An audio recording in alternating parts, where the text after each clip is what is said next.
നിങ്ങളുടെ ഇഷ്ട പരമ്പരകൾ എക്സ്ക്ലൂസീവായി സൺ നെക്സ്റ്റ് ആപ്പിലൂടെ തികച്ചും ഫ്രീ ആയി ഇപ്പോഴേ ആപ്പ് ഡൗൺലോഡ് ചെയ്യൂ.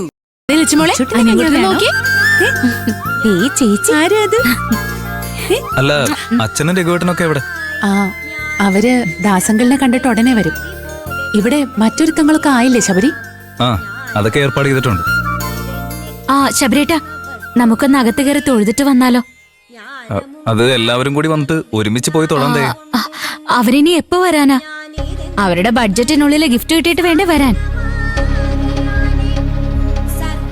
എല്ലാരും വരുമെന്ന് കരുതിയാ കാർ ഏർപ്പാടാക്കിയത്. ഞങ്ങള് മാത്രമായിരുന്നെങ്കിൽ സ്കൂട്ടറിൽ വന്നാ മതിയായിരുന്നു. അതുകൊണ്ട് എന്താ ദേ, അവരൊരു കാര്യത്തിന് വേണ്ടി പോയതല്ലേ. തിരിച്ചു പോകുമ്പോ എല്ലാവർക്കും ഒരുമിച്ച് പോവാലോ. അതെ, നീ വിഷമിക്കേണ്ടതേ. അവര് ചടങ്ങിന് മുമ്പ് ഇങ്ങെത്തും. എന്തായാലും നിങ്ങൾ പോയി പ്രാർത്ഥിച്ചിട്ട് വാ. ചെല്ലു ശബരി.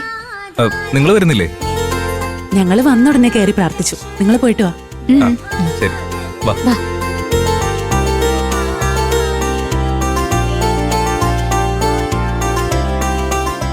ദയ ശബരിയുടെ വീട്ടുകാരായിട്ട് ഉടക്കുന്ന ലക്ഷണം ഉണ്ടല്ലോ ചേച്ചി. ഒരു കാര്യം തീരുമാനിച്ച് അതിന്ന് മാറുമ്പോ ആർക്കായാലും ദേഷ്യം ഉണ്ടാവില്ലേ അനു? മോന്റെ ചോറൂണ് തീരുമാനിച്ചിട്ട് എത്ര ദിവസമായി? ഇപ്പോഴാണ് അവരെന്നിട്ട് ഗിഫ്റ്റ് വാങ്ങാൻ പോവേണ്ടത്.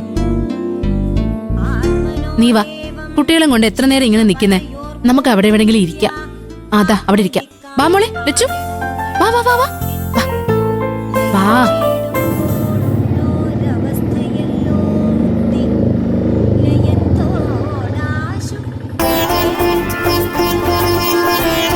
എത്രയായി? 100. നടക്ക്.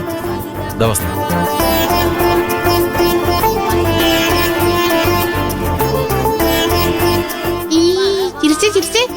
ഈ പല്ല് കാണിച്ച് ചിരിച്ചേ. പല്ലെന്തേ? പല്ലുണ്ടല്ലേ?